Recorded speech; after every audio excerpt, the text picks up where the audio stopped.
E aí, galera? Tudo bem com você, meu amiguinho e minha amiguinha? Espero que sim, espero que você esteja muito bem, maravilhosamente bem no seu reduto de estudos. Hoje, professor Ganso aqui, canal Heavy Física e tal, nós vamos falar da primeira lei de Newton, o princípio da inércia. Para você entender esse princípio, tá? Você tem que saber o conceito de resultante, tem que saber o conceito de aceleração. Então, se você não viu a aula sobre cada um desses conceitos, eu dou uma dica que você vá lá dar uma sapeada nessas aulas. Caso contrário, se você já tem esses conceitos bem definidos na tua cabeça, vamos à luta, beleza? Então, o que diz o princípio da inércia, né?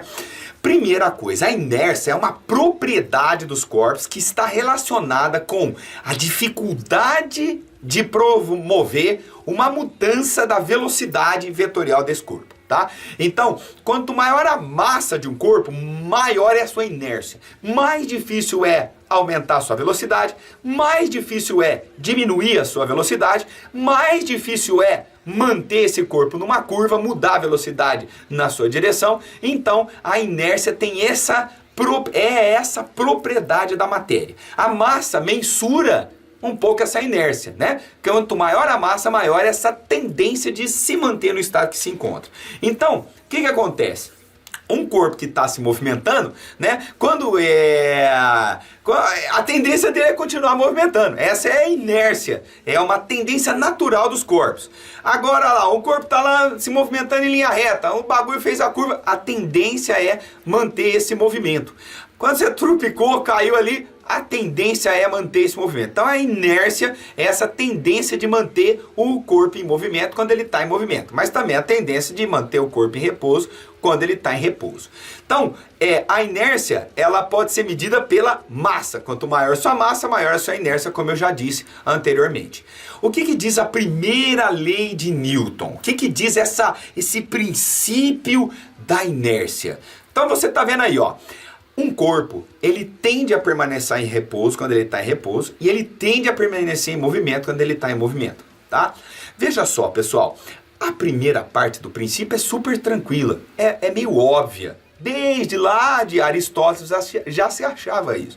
Um corpo que está em repouso, ele tende a ficar parado. Caso contrário, se não tiver uma ação sobre ele, ele fica parado. Agora, o conceito do corpo se manter em movimento foram muitos anos até se sacar, se entender que a tendência dos corpos, na verdade, é continuar em movimento.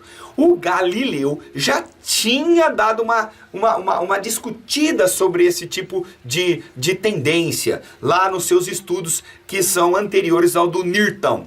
Agora, por que ficou a primeira lei do Newton, né? A sacada do Newton foi a seguinte: o movimento que o corpo tende não é qualquer movimento, é um movimento retilíneo e uniforme. Perceba que um movimento que é retilíneo não tem aceleração centrípeta. E se ele é uniforme, ele não tem aceleração tangencial. Ou seja, um movimento retilíneo uniforme é aquele desprovido de aceleração.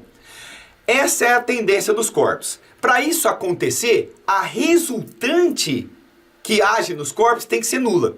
Se a resultante for nula, o corpo que está parado fica parado, o corpo que está em movimento, ele fica em movimento. Mas não é qualquer movimento, é um movimento retilíneo e uniforme. Beleza? Então são essas duas as situações de equilíbrio. O equilíbrio estático, que é ficar em repouso, e o equilíbrio dinâmico, que é ficar em movimento retilíneo e uniforme. Esse é o princípio da inércia, belezeira? Como eu disse, um corpo está em equilíbrio quando a resultante for nula. Esse equilíbrio ele pode ser em repouso, um corpo que está parado tende a ficar parado, ou equilíbrio dinâmico, um corpo tende a ficar em movimento se a resultante for nula. É muito interessante a gente analisar essa situação aqui, ó, porque é o seguinte, ó, eu vou colocar as forças que agem nesse corpo aqui, ó. Vamos supor que tem aqui a força peso, né? Aqui a componente normal, a gente estudou. Vamos supor que aqui você tenha as forças de resistência, atrito, resistência do ar e tal. Então eu vou pôr aqui forças de resistência, tá? Resistência. E para se manter em equilíbrio dinâmico ou cinético, tem que ter a força do motor aqui, ó. Olha só que interessante. É muito difícil de acreditar nisso, mas presta bem atenção. O corpo, para ele sair do repouso, a força aplicada pelo motor tem que ser maior do que as resistências. Aí o corpo acelera. Se quando mantém a velocidade constante, sem fazer curva, essa força que o motor está aplicando aqui para frente, ela tem a mesma intensidade das resistências. Ou seja, quando você está movimentando lá com o seu carro, né, ligou o piloto ali automático lá, né, pisa no acelerador, você está controlando a força para frente para que ela seja de mesma intensidade da força para trás. Aí o carro continua se movimentando em movimento retilíneo uniforme, por inércia, sacou? Se você fizer essa experiência, puxa aí alguém que está na tua casa, teu pai, tua mãe, alguém que está aí e pergunta, ó, o carro está andando para frente ali, ó, com um movimento com a velocidade constante. Que força é maior, a do motor ou a da resistência do ar, ou as duas são iguais? A resposta provavelmente vai ser que a força que o motor aplica é maior do que a resistência. Esse é um senso comum, por isso que demorou tanto para a gente corrigir isso daí. Para manter em movimento retilíneo uniforme, a resultante tem que ser zero. Então a força para frente tem que ser igual à resistência para trás. Veja isso que isso foge muito do senso comum. Isso também serve para os elevadores, tá? Você que já andou de elevador sabe, quando você tem a força de tração maior do que o peso, acelera. Depois de um certo tempo, o elevador começa a subir com a velocidade constante. É porque ele está subindo por inércia. A tração para cima é igual ao peso para baixo. A resultante é nula, o corpo já foi posto em movimento, ele tende a continuar em movimento. Então esse princípio da inércia, pessoal, ele é muito, muito importante, tá? Como eu comentei um pouco sobre inércia, eu vou lembrar com vocês uns conceitos que a gente já falou quando a gente tratou lá de força-peso. Agora vamos esmiuçar. Tá? Olha só, a força-peso é a força de atração gravitacional. A gente não pode confundir a massa do corpo com o peso do corpo, beleza? A massa é uma propriedade intrínseca do corpo, que é uma medida da inércia, quantidade de matéria que um corpo é constituído. Isso independe do local, não importa se você está aqui ou em Júpiter, é a mesma massa. O peso é uma ação, é uma tradução da interação entre os corpos.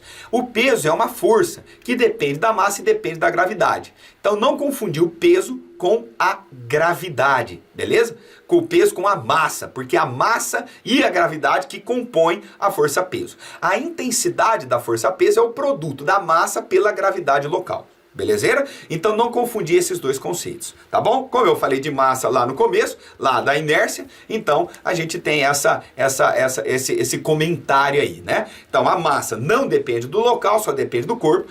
A gravidade só depende do local e o peso depende das duas coisas, da massa e da gravidade. Fechou? Então esse é o princípio da inércia.